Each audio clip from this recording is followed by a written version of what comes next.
आदरणीय महोदय, जैसा कि आपने कहा है, अध्यक्ष जी, मुझे 9 वर्ष पूर्व यहाँ दिल्ली में एशिया और सुदूर पूर्व संबंधी आर्थिक परिषद के अधिवेशन में भाषण देने का सुअवसर मिला था।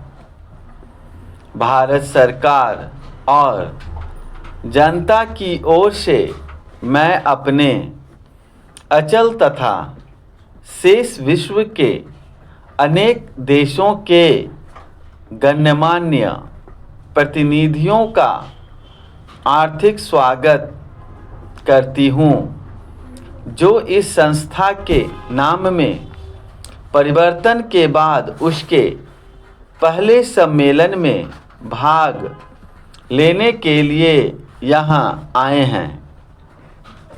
मुझे आशा है कि यह परिवर्तन इस बात का संकेत वाहक है कि इस क्षेत्र की समस्याओं के प्रति आपके दृष्टिकोण में भी सुखद परिवर्तन हुआ है। सुदूर पूर्व का प्रयोग औपनिवेशिक युग के अवशिष्टों की ओर संकेत करने वाला था, जबकि विश्व में राष्ट्रों की अवस्थिति का निर्धारण भी पश्चिम के किसी बिंदु विशेष को केंद्र मानकर किया जाता था। नए नाम की स्वागत योग्य एक अन्य विशेषता यह है कि उसमें आर्थिक और सामाजिक गतिविधियों की अभिन्नता को स्वीकारा गया है। आर्थिक परिवर्तन सामाजिक प्रणालियों को उलट-पुलट कर देता है और इसी प्रकार सामाजिक समस्याओं का प्रभाव आर्थिक प्रगति पर पड़ता है।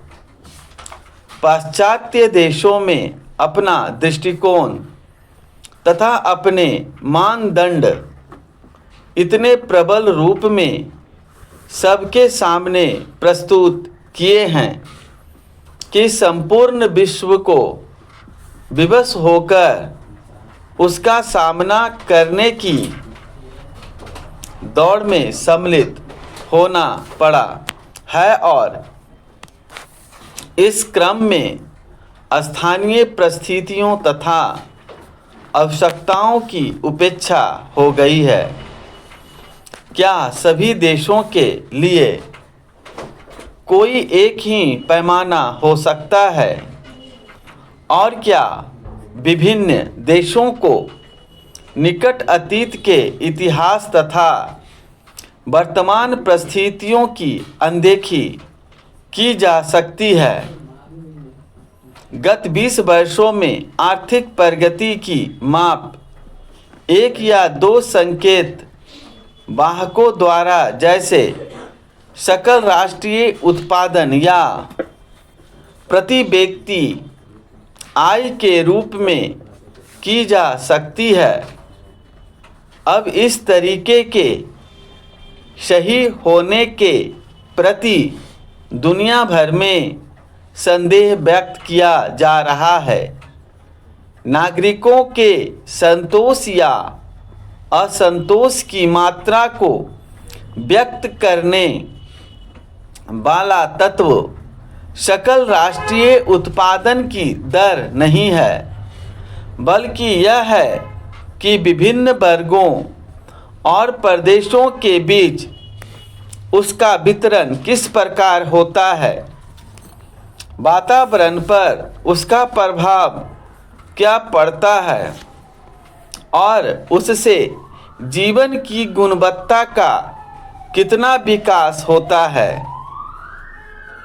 क्या उत्पादन में वृद्धि की अथक कोशिशों से समृद्ध देशों में संतोष का वातावरण देखने को मिलता है। लेखक ने आशंका व्यक्त की थी कि धन का संचय होगा और व्यक्तियों का ह्रास